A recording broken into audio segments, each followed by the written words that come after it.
Welcome back to another edition of the Boundary Breakers Collective. And today I am super stoked to have Gabrielle Pelicci with me. Dr. Gabby completed her doctoral work in transformative studies at the California Institute of Integral Studies with a dissertation on women healers and studied plant medicine with indigenous healers in New Mexico and Guatemala. She has been a university professor of integrative and holistic medicine since 2007, and she was named one of the top 100 women of the future in 2022. And her first book, All This Healing is Killing Me, is a number one Amazon bestseller. Dr. Gabby, welcome. I'm so Th- honored to have you here. How are you doing? Thank you. Thanks for having me. I'm excited to talk to you and to be connecting across the continents from America to Spain. It's so nice to have this conversation. Absolutely, absolutely. I start my interviews always with the same question, which might be a little bit boring, but the thing is that the answer is different every time. So, why do you consider yourself a boundary breaker? I think that I make choices that are brave, and Mm-hmm. I think that making those choices often disrupts things. It disrupts the norm in my family, in my community, and it changes perspective. I didn't choose to be that way. It was just a natural way that I was Okay. born. You think it was genetically induced or I don't know. I always found that the constraints of the stories and the norms and the rules, I had difficulty following them if they didn't make sense to me. yeah. If it resonated as something that was true for me, then it was easy to follow. And if it seemed like unhealthy or unjust or um, dishonest or something, I just had difficulty conforming. Mhm. So I was just naturally authentic. And sometimes that goes against the norm. Yeah. Yeah. It's interesting because you would think that a lot of us ask the question, why are we doing this? Or why are we still doing this? Or is this still serving us? And that is basically creating that awareness about what is going on around us and with us. And yet I see so many people not doing that. I see so many people in that rat race and really digged in into the system, into what governments and corporates and social media and media are dictating. And it's, you could say I didn't choose to be like that. I was like born like that. But do you think that we can develop that awareness and develop that curiosity and develop that sense of asking the why? I think if we have role models and allies and support, we can. I see that people stay in the status quo because they don't know what the alternative is. And once Mhm. they have an experience of the alternative and the support to pursue the alternative, they often go that way. But that path can be really challenging. So I have another book that's coming out actually tomorrow. It's called The Last Ceremony. And Oh, in this, congratulations. thanks. It's my second book that's coming out, and it's a story about how I left a lot of my work stuff and I went to live on properties where I could participate in agriculture and permaculture and building homes and growing food and things like that. And experience alternative lifestyles, living off the grid and not being involved in the rat race, as you say. And I think sometimes we have a utopia vision of what that other lifestyle is, but you can't participate in that other lifestyle if you don't have community, if you don't have resources, if you don't have a vision of what you're creating. You can't Mhm. just leave society. Like there needs to be an alternative that we're creating. And I saw that both options are challenging. It's challenging to be in a 9 to 5 and pay your bills and live in society. And it's also challenging to leave Mhm. and to live off the grid and to be more holistic. I think for me, I try to pick ones that are most in alignment with my values, and I do my best to try to stay in alignment with those values. But I'm imperfect like everybody else. It's a journey you have to explore and discover as you go. Yeah. Yeah. I like that. And especially living a life that is in alignment with your values and with your vision on the world. And that is something also that I feel that we do not enough exploration there. Like, what are our values? What is our truth? What is the world and the reality that we want to live in? Because to me, we are creating our own reality, and we can choose that reality, and everything that we do and where we are and how we are is the result of choices that we have made. The thing is that a lot of those choices are made, I would say, unconsciously, because you're just in that system. There's so many people that are just doing whatever is expected from them, and it's studying and then go to work and work very hard and go on that career ladder and then retire, and that's it. There's only this linear way, and everybody knows that's actually not true. But there's very few people that are exploring these alternatives, because it takes, like you say, it takes bravery, it takes courage, it takes sometimes also confrontation with people that love us and that we love and that mean, but that have another vision, that are projecting their fears on us.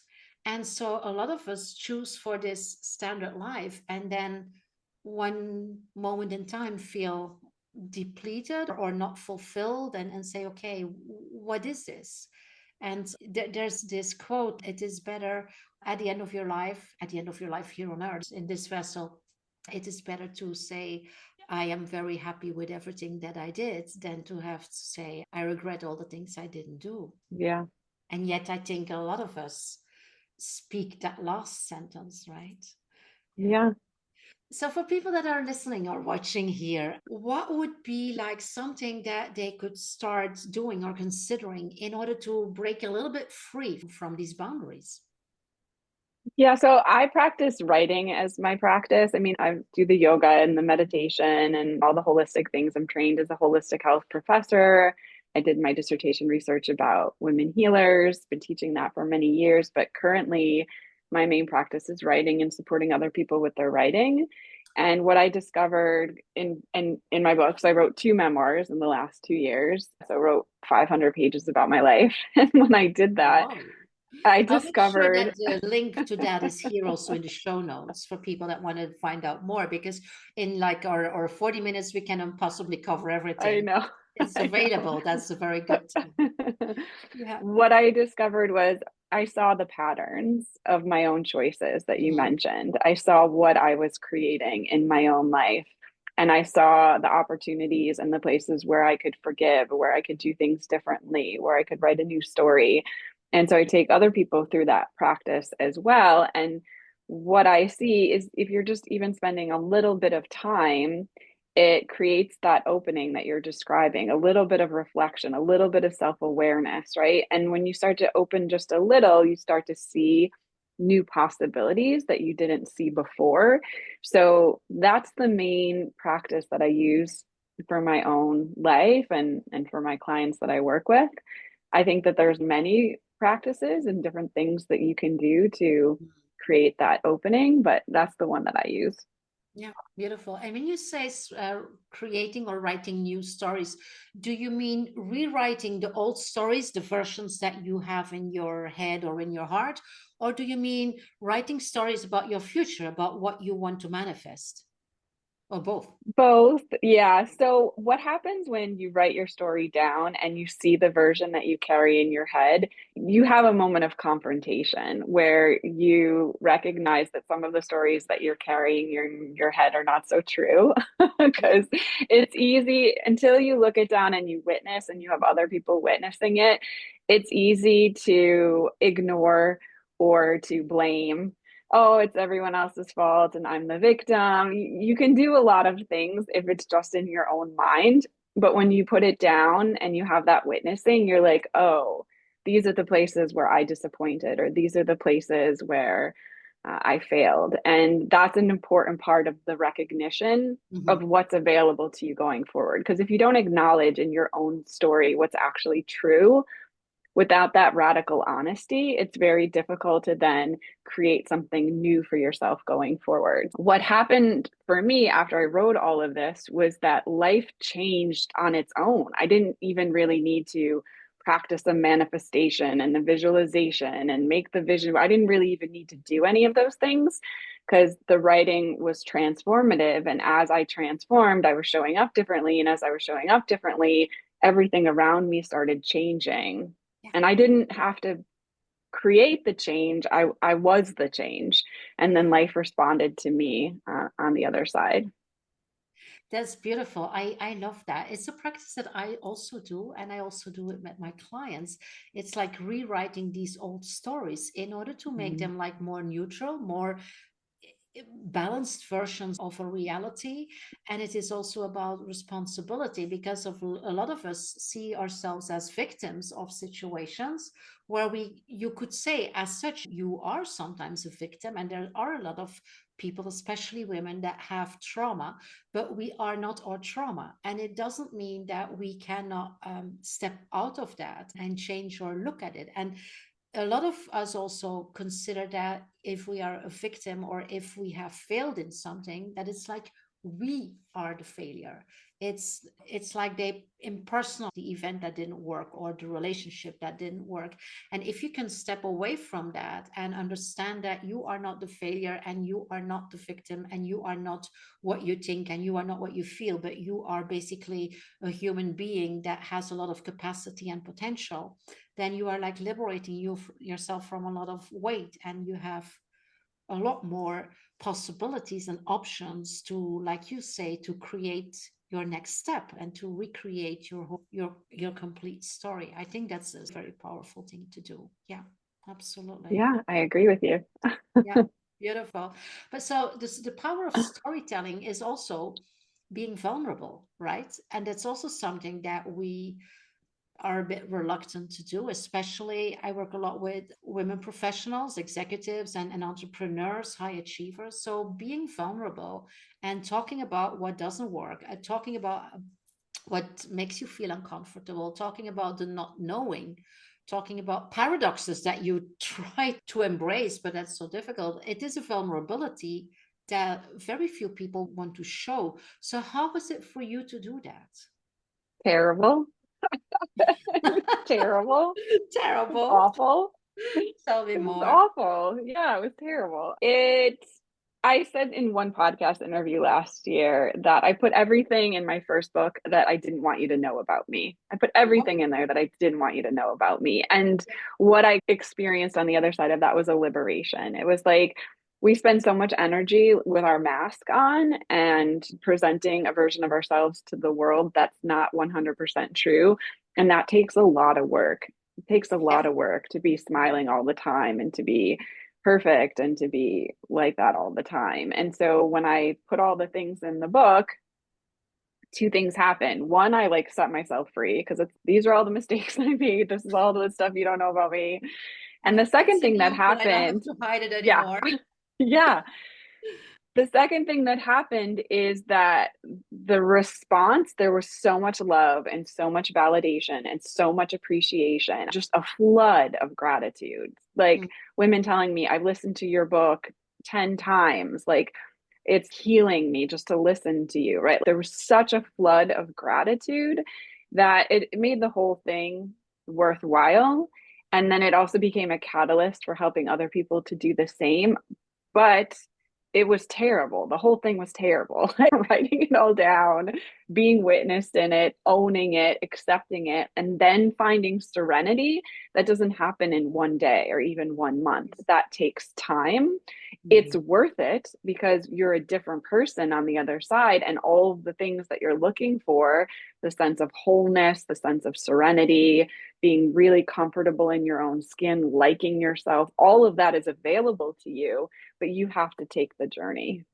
yeah, that's beautiful. It is about self-love, isn't it? It is about also Yeah. self-forgiveness, about embracing your shadow sides, which is something that in a very judgmental society, it's a very difficult thing to do. And I believe that we are our worst judges. Like you say, when you receive so much kindness and gratitude from other people, it's something that we are not always capable to give to ourselves. Yeah, we can give that to others, but to give it to ourselves, it's like straight, which is a little bit absurd, right? To not to give it to the most important person in the world, which is you, because you are the one that when you are in your strength, you can also give and serve other people a lot better than if you have to keep up that mask. And yeah, I understand. I think one of the reasons that we struggle with the self-love is because we're out of integrity and we have a relationship with ourself. And so one of the things that happened after I moved through this experience is that I was in integrity with myself, right? I was in integrity with my values.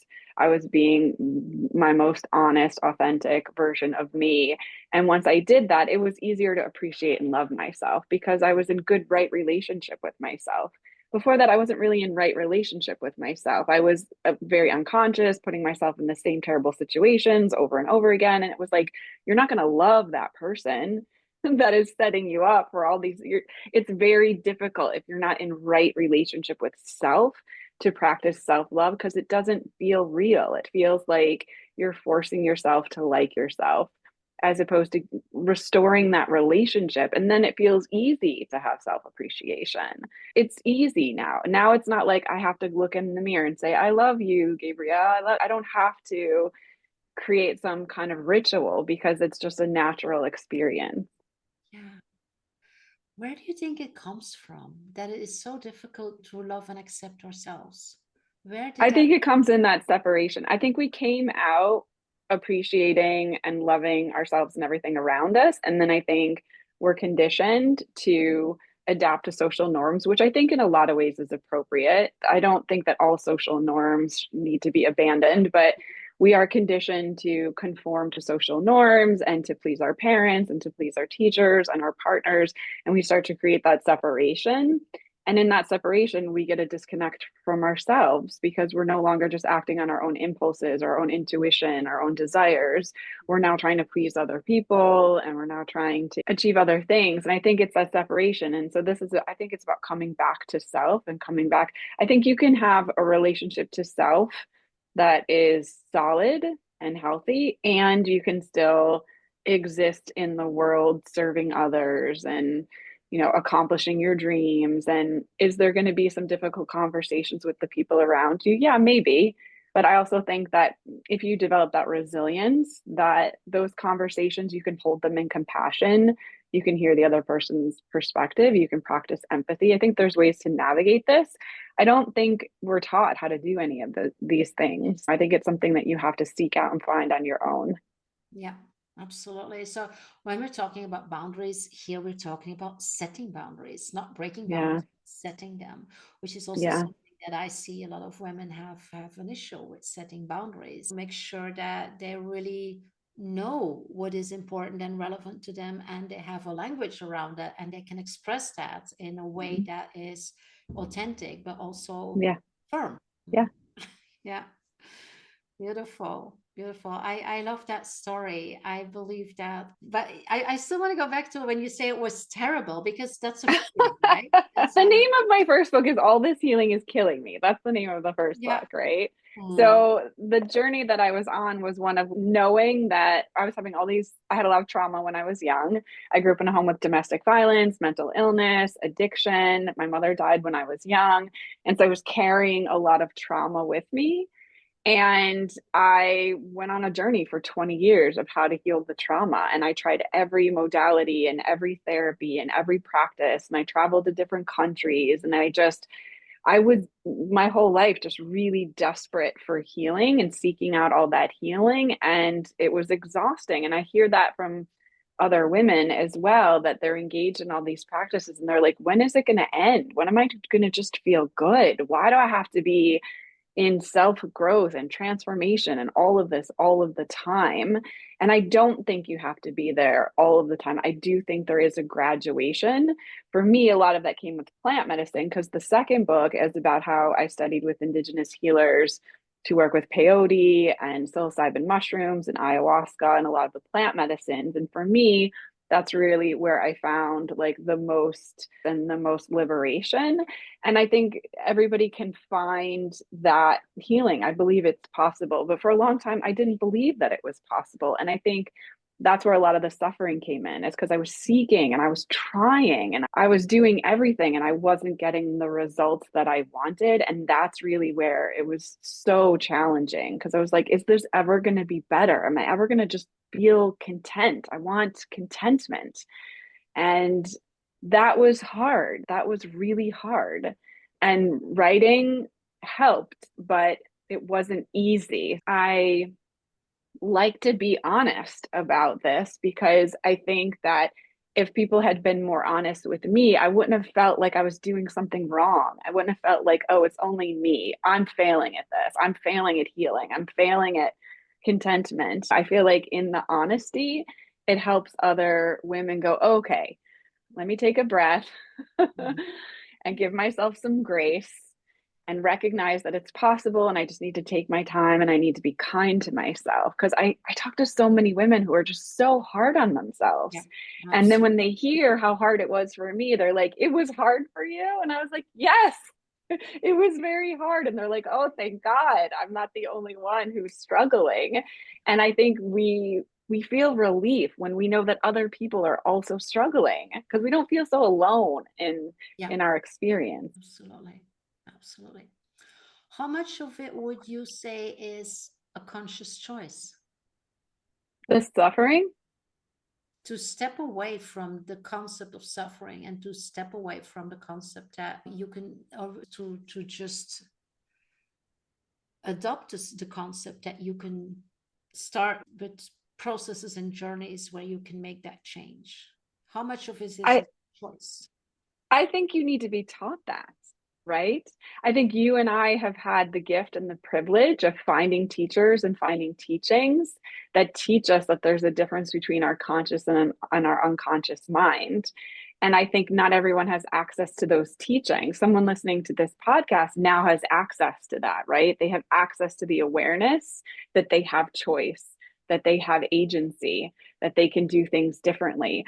I think you could go your whole life without recognizing that's an option. Yeah, I would say right now, especially in the Western world, you would be living under a rock if you would not have that at least read about it or heard about it or have a friend that has been doing it or whatever. But still, it is about, like you say, or like you said in the beginning, it is also about having the setting and the context where you were born, how you were raised, what you were taught, the examples you had, the role models you had. That's why it is so important.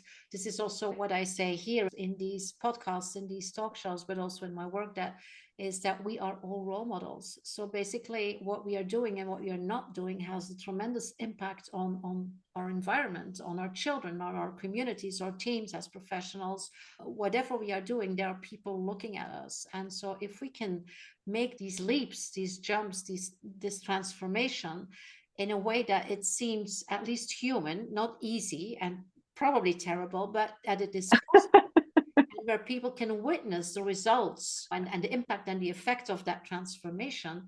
It's also an enormous, I would say, responsibility, although it's a very hard word to do so, because we have people that are learning from us. We are all teachers some way. Yeah. And this is also something that we are not aware of. We are aware, of course, as parents, for example, if we have children, yes, okay, we Yes. are role models for our children, but that's it. And I say, no, we are role models for a lot more people in our community. And we can impact a lot of people by creating this awareness for ourselves and creating a language around that, and having these conversations, because having these conversations as such are, that's awesome.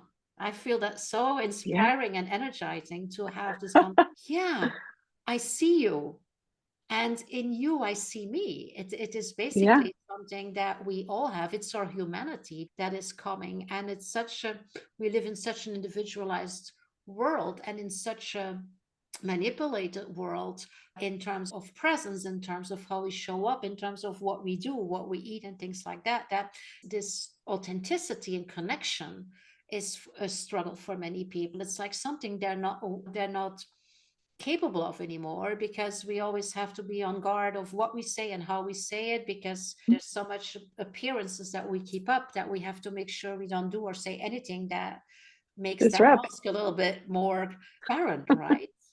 Yeah, I agree. Mm, beautiful. So, what would you say is, if you look at the impact you have from that transformation, you were talking about how it was for you, but if you look at the impact that you had on other people, what would you say is the main impact that you see and that you're proud of, that you consider as a success, as an ongoing success from your transformation?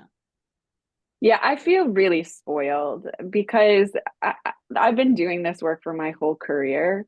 And the books just came out recently, but as a teacher of transformation for my whole career, I've had thousands and thousands of people that tell me thank you and you've changed my life. I have people that come back after 10 years and tell me I only was able to do this because of you. So I'm very spoiled in that way. It's the work that Mm, I've been doing for my whole career.